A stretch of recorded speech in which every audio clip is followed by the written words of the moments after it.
बहुत पुराने समय की बात है। सोनपुर नामक गांव में अर्जुन नाम का एक लकड़हारा रहा करता था। वह बहुत गरीब था। सामान के नाम पर उसके पास एक टूटी फूटी कुल्हाड़ी और जानवरों में एक मरियल लंगड़ा घोड़ा और एक गधा था। किसी तरह वह अपनी इकलौती बेटी के साथ अपना बुढ़ापा गुजार रहा था। एक दिन अर्जुन ने अपने लंगड़े घोड़े पर लकड़ियों का गट्ठर लादा। बेटी, मैं बाजार जा रहा हूँ, शाम तक लौट आऊंगा। अगर सारी लकड़ियां बिक गईं तो तुम्हारे लिए कोई सुंदर सी चीज लेकर जरूर आऊंगा। आपकी इच्छा पूरी हो बापू, पर जरा सावधान रहना, क्योंकि बाजार में बहुत सारे मनहूस लोग होते हैं। वहाँ कुछ लोग पैसा बनाते हैं और कुछ लूटे जाते हैं। लकड़ी बेचकर जल्दी लौट आना, मैं खाना बनाकर आपका इंतजार करूंगी। ठीक है बेटी, मैं तुम्हारी बात का ध्यान रखूंगा। अब मैं चलता हूँ। लकड़हारा अपने लंगड़े और मरियल घोड़े को लेकर बाजार की ओर रवाना हो गया। कुछ देर बाद अर्जुन बाजार पहुंचकर एक तरफ खड़ा हो गया और ग्राहकों को आवाज लगाने लगा। लकड़ियां ले लो, सूखी सूखी लकड़ियां ले लो। काफी देर बाद एक धनी आदमी की नजर अर्जुन पर पड़ी। अरे वाह, इस फटीचर बूढ़े को तो आसानी से ठगा जा सकता है। वैसे भी यह शकल से ही जन्मजात मूर्ख लगता है। यह सोचकर वह अर्जुन के पास गया। ए लकड़ी वाले, सारी लकड़ियां बेचनी है क्या? बिल्कुल बेचनी है हुजूर, लेकिन कीमत क्या दोगे? तुम ही बताओ, क्या कीमत चाहते हो? 2 चांदी के सिक्के। 2 चांदी के सिक्कों का सौदा महंगा है। खैर, क्या तुम लकड़ियां जैसी है उसी हालत में बेचोगे? बेच दूंगा हुजूर, भला इसमें मुझे क्या एतराज हो सकता है। तो ठीक है, ये लो 2 चांदी के सिक्के। अब अपने मरियल घोड़े को लेकर पीछे पीछे चलो। बहुत अच्छा हुजूर, ठीक है, चलिए।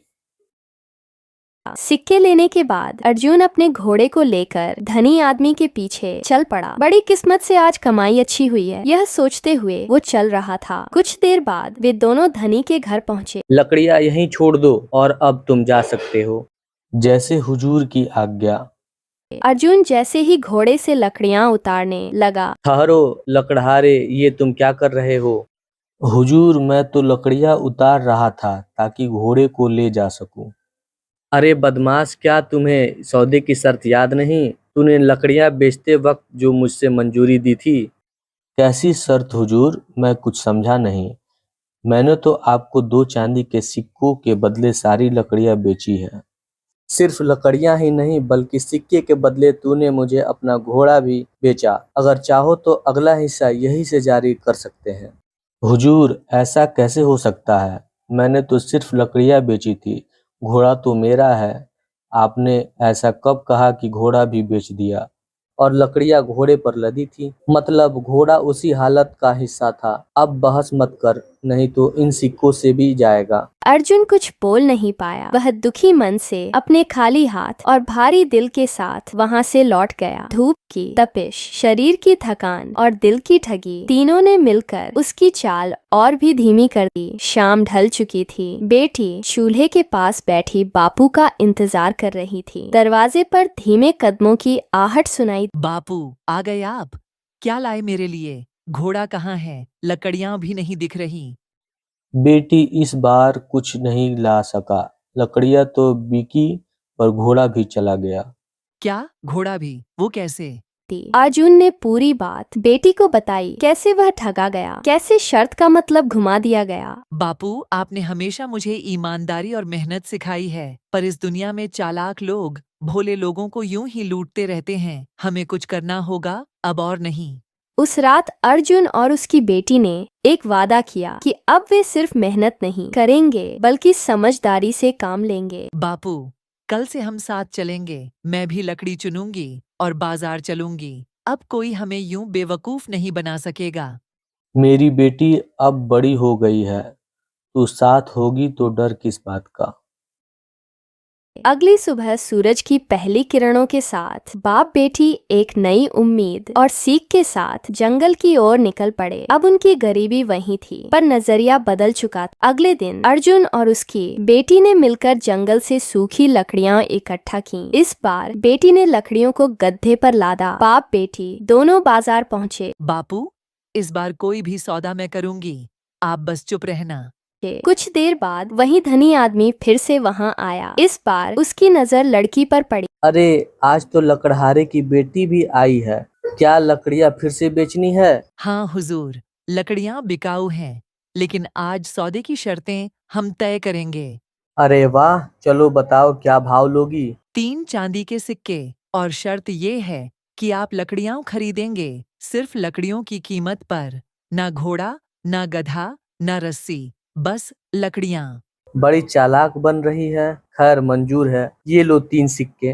धनी आदमी ने 3 सिक्के दिए और गड्ढे से लकड़ियां उतरवाने लगा। जैसे ही लकड़ियां नीचे रखी, बेटी ने तुरंत गड्ढे की रस्सी खींची। अरे ये गधा कहाँ ले जा रही हो? हुजूर, आपने खुद कहा था सिर्फ लकड़ियाँ, गधा तो सौदे का हिस्सा ही नहीं था। हाँ ठीक है, चलो जाओ। धनी आदमी को पहली बार किसी ने उसकी चाल में मात दी थी। अर्जुन की बेटी की चतुराई ने ईमानदारी और समझदारी का अनोखा मेल बना दिया। इस घटना के बाद बाजार में अर्जुन और उसकी बेटी की चर्चा होने लगी। लोग कहते गरीब हैं मगर मूर्ख नहीं, सीधे हैं मगर अब किसी के झांसे में नहीं आएंगे। बेटी तूने मेरा सिर गर्व से ऊंचा कर दिया। बापू, जो सीख आपने दी थी, अब बस उसे थोड़ा और समझदारी से निभाना है। और यूं मुरली और उसकी बेटी ने मेहनत और होशियारी से जीवन की राह आसान बना ली। उनकी कहानी गांव में पीढ़ियों तक सुनाई जाती रही। बाजार में अर्जुन और उसकी बेटी की होशियारी के किस्से फैलते फैलते राजमहल तक पहुंच गए। राजा वीर सिंह, जो स्वयं भी ईमानदारी और चतुराई की कद्र करते थे, यह किस्सा सुनकर बहुत प्रभावित हुए। ऐसे चतुर और ईमानदार लड़की को सम्मान मिलना चाहिए। सेनापति, बुलवा उन्हें दरबार में। राजा का संदेश पाकर अर्जुन और उसकी बेटी घबरा तो गए, मगर दरबार में हाजिर होने से मना नहीं किया। अगले दिन वे राजमहल पहुँचे। राजा ने उन्हें सम्मान से आसन पर बैठाया। अर्जुन, तुम्हारी बेटी की समझदारी ने मेरा दिल जीत लिया। हमारे राज्य को ऐसे ही बुद्धिमान नागरिकों की जरूरत है। मैं तुम्हारी बेटी को राजकीय सलाहकार बनाने का अवसर देना चाहता हूँ, मगर एक अंतिम परीक्षा के बाद। महाराज, मैं तैयार हूँ। अगर मेरी समझदारी से प्रजा का भला हो सके, तो यह मेरे लिए गर्व की बात होगी।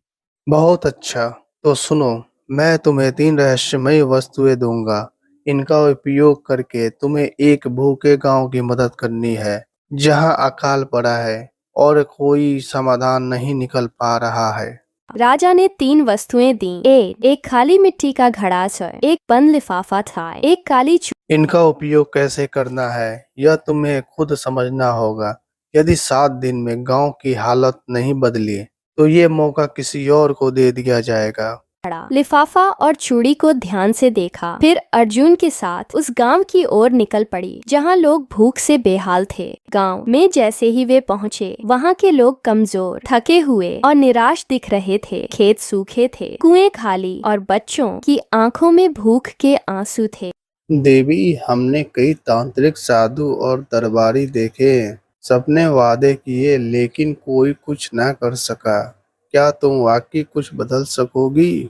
मैं चमत्कार नहीं, समझदारी से काम करती हूँ, और जहाँ मेहनत, इरादा और योजना हो, वहाँ हालात भी बदलते हैं।